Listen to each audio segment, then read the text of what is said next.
Today, we're diving into a story that's, well, it's about one of the most powerful human instincts there is, our drive to create, even when we're surrounded by complete and utter chaos.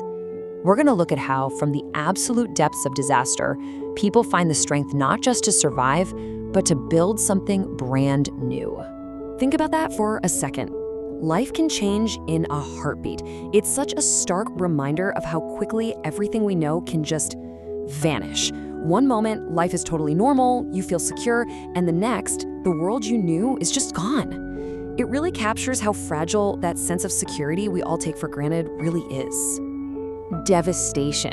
Wow. It's a heavy word, right?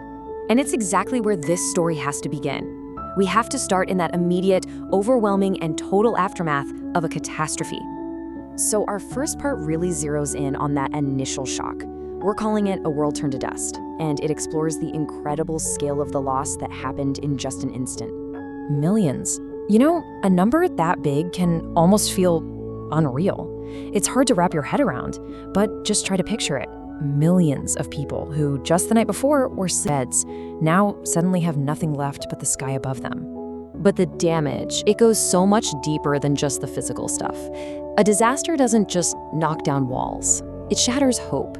It leaves behind what the source material describes as a silence that screams of loss and despair. That's an injury to the very soul of a community. So when you're faced with that kind of absolute despair, what happens next? This question right here is a huge turning point in the story. When it feels like all is lost, who is it that steps into that void? And that leads us right into our second section, diamonds in the wreckage. This is where the whole story starts to shift, you know? It begins to transform from a story of tragedy into one of incredible inspiration. The source gives these heroes just a beautiful name, the Diamond-Hearted, and it's perfect, right? These are just ordinary people who rise to a completely extraordinary occasion. They come out of the rubble not just to save themselves, but to literally carry the grief of others, sacrificing their own comfort. Like diamonds, they're both incredibly rare and unbelievably resilient. This quote, it just says it all, doesn't it?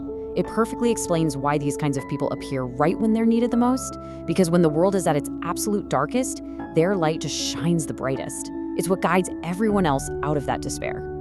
Now look at this. This comparison really just lays it all out. On the left, everything that was lost, homes, security, even hope. But look at what was found in its place. An unbreakable sense of community, a deep resilience, and just profound courage. It's an incredible trade when you think about it. Okay, so this brings us to part 3, from ruin to rebirth. We've seen the devastation, we've seen the arrival of hope.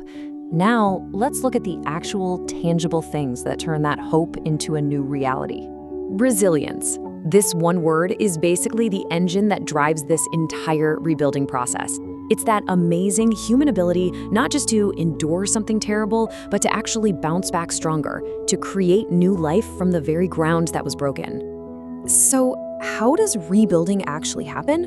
Well, it's about so much more than just construction, and the way this is detailed is so human. It has to start with mending broken hearts. Only after that can you start laying new bricks, almost like symbols of healing. Then you raise houses to restore dignity, and finally, you welcome children into those new homes. That's how you really rebuild a future. And the result of all that work, of all that resilience? Rebirth. It's such a better word than just recovery or rebuilding. It signals a true transformation, a whole new beginning that was forged right there in the heart of the community. Which brings us to our final section, where we explore the lasting impact of all this work. A legacy of courage. What's the enduring message we can take away from this incredible story? It's simple, really. Where destruction left us ugly scar, humanity responded by creating a beautiful legacy. Those rebuilt villages, which the source describes as standing under a golden sunset, they're so much more than just buildings. They are a living, breathing testament to courage. This right here, this is the ultimate takeaway. This quote gets right to the very heart of the entire story. It's this powerful statement about the absolutely unstoppable force of human compassion. It tells us that as long as people are willing to help each other, despair can never, ever have the final word. And so we're going to close with this final, thought-provoking question. This story has shown us what's possible when people choose to step up. And so it asks each of us to think, in someone else's dark time, Where can you be the diamond?